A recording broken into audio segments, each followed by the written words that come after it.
docks the vessel, he is the owner of the vessel. So which owner do you expect to dock the vehicle in an uneven ground or where it is tidal fed in the absence of a dock? So there was no dock over here, me and that day. Second question, how did the ferry sink? Sinking can be caused due to several reasons. One is, the main thing is the flooding of the tanks. There are 6 tanks, as you have noticed over a period of time, that there are 6 tanks, and each tank is having a lid. They are known as waterlock tanks. If there is a breach in any of the tanks, the water remains only in that tank. That is the basic function of the waterlock tanks. But in this case, not only in the case of Betim ferry, with regards to all ferries all over Goa, they have modified the tanks. They have introduced hydraulics, which have increased an additional 2 tubes which go run from the sheet called Muntaboi right up to the engine room. And what they have done is they have cut holes to the diameter of 4 to 6 inches, and they have passed these cables right through and through to the engine room, thereby deflating those tanks and creating a sort of a void wherein the water from one tank, if flooded, will seep into the next and from there to the next. They are trying to push the blame on the staff, and I do not agree with this. Just to safeguard your personal interest, you cannot make the staff a bali ka bakra.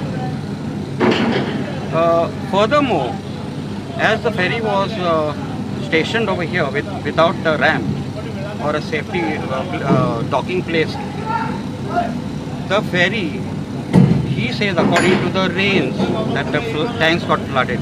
If that is the case, how come no other ferry? It was raining everywhere all over Goa. How come no other ferry faced the same problem? One tank got flooded, it seeped into the next, to the third, and the ferry tilted. It tilted and the water seeped in from the side and flooded the engine room. Now if you inspect any ferry of this era, that 2009 onwards, all these ferries are the same situation. Every route in Goa is at risk.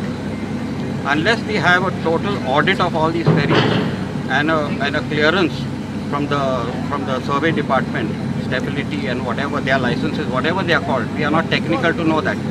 They should be in a better position to answer that. Safety audit. Only then the ferries are capable of commuting passengers from one side to the other.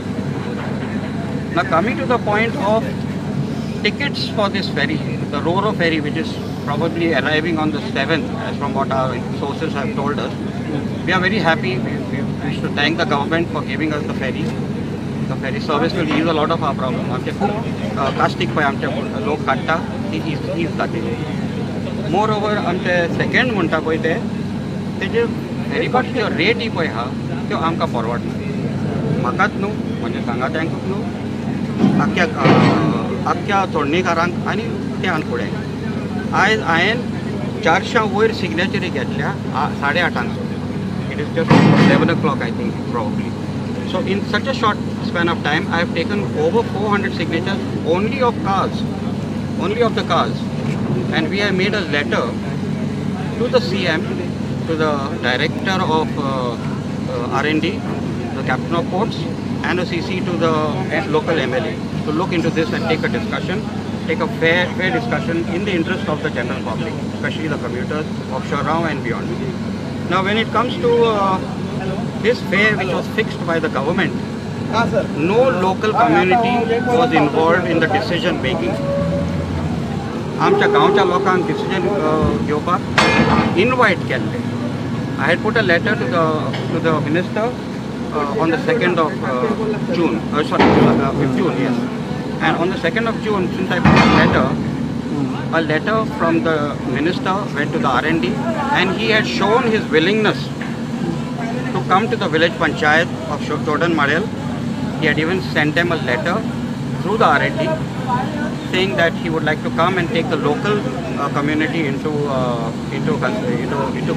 the discussion, and only then he will fix the price. The letter arrived, but there was no sign of the letter. The people were kept in the dark for whatever reason, I do not know. the Sarpanch and the Secretary of Village Panchayat Jordan Model will be in a better position to answer that question as to why they have hidden the fact that a letter has arrived from that department. This is nothing less than backstabbing the general public. So since the government did not get any response from the panchayat, they went on and created a fair price for the commuters. We were surprised yesterday to see on different media channels and on newspapers that the list is come, it's exorbitant. Anyone in the right state of mind cannot charge 300 for tourists, which is a different disputed thing. We don't want to get into that. But when it comes to the locals, there should have been a consideration. They should have made a consideration thinking that these are commuters. We have no other source of going to the mainland. This is our only lifeline to the mainland. Our students are going, our elderly are going for checkups regularly. You cannot charge 30 rupees for a car just at random, whatever whim and fancy you have. Maybe they have overlooked. And for that, we would like to give the government a chance to take our, grievances into consideration, for which we have addressed a letter to the Honorable Chief Minister, and we would like to hand it over to him so that he can decide on whatever is best in the interest of the general public and the government.